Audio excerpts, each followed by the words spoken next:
Among the most prominent art forms in the Roman Empire were mosaics and frescoes. First, we'll investigate Roman mosaics. Mosaics were used for decorative as well as functional purposes. Mosaics were most often found on the floors of the homes of rich nobles and in Roman bathhouses as well as other public buildings. In the homes of rich nobles and merchants, mosaics were a statement of wealth and importance. Mosaics were functional too. They were incredibly durable. So durable, in fact, that oftentimes there would be little left of an excavated villa, but the mosaics on the floor may be close to intact. So now we know who had mosaics and why they had them. We can now move on to how a mosaic is made. How a mosaic is made. A mosaic is made of small pieces called tesserae. Tesserae could be made with pebbles, pieces of terracotta, pumice stone, colored glass, gold leaves, or marble. The average size tesserae was 1 centimeter tile. However, as a mosaic evolved in the 2nd century BC, the tesserae became even smaller and were more precisely cut. Some tesserae were as small as 4 millimeters or less. During this time period, a spectrum of colors were used in making tesserae, as well as colored grouting to match. One of the most famous Roman mosaics is the Lode mosaic. It was discovered in Israel in 1996 during the construction of a highway. The Lode mosaic is almost 50 feet long and 27 feet wide.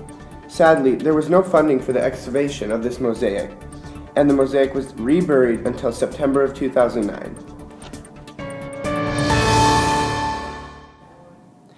After excavation and further research, the Lode mosaic was dated back to 300 AD. This mosaic is unique compared to others of its time because it contains animals not usually depicted in mosaics. Scenes depicting animals such as giraffes and rhinos.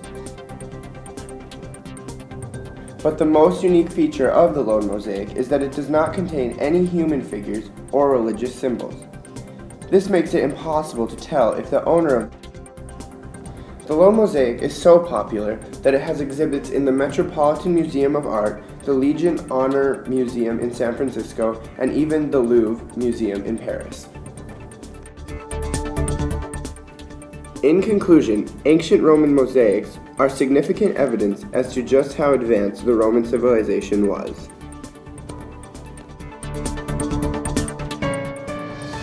In addition to Roman mosaics, Romans also decorated their interiors with frescoes.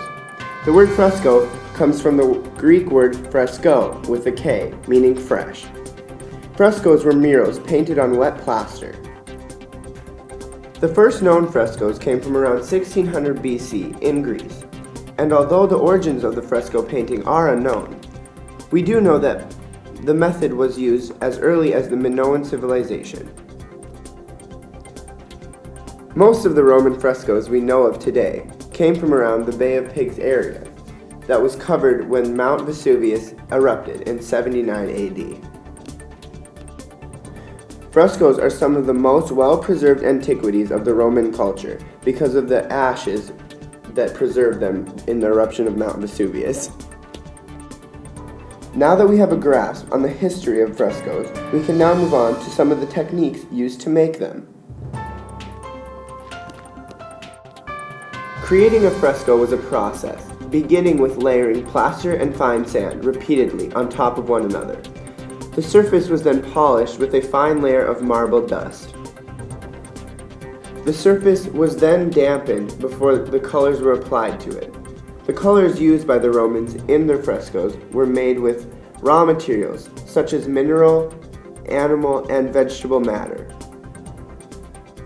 For example, the powder of charred bones is used to make the black paint. After the colors were applied, the painting was polished, what we assume to be oils. And finally, the fresco was sealed with wax. This technique was used 1,000 years later in the painting of the Sistine Chapel.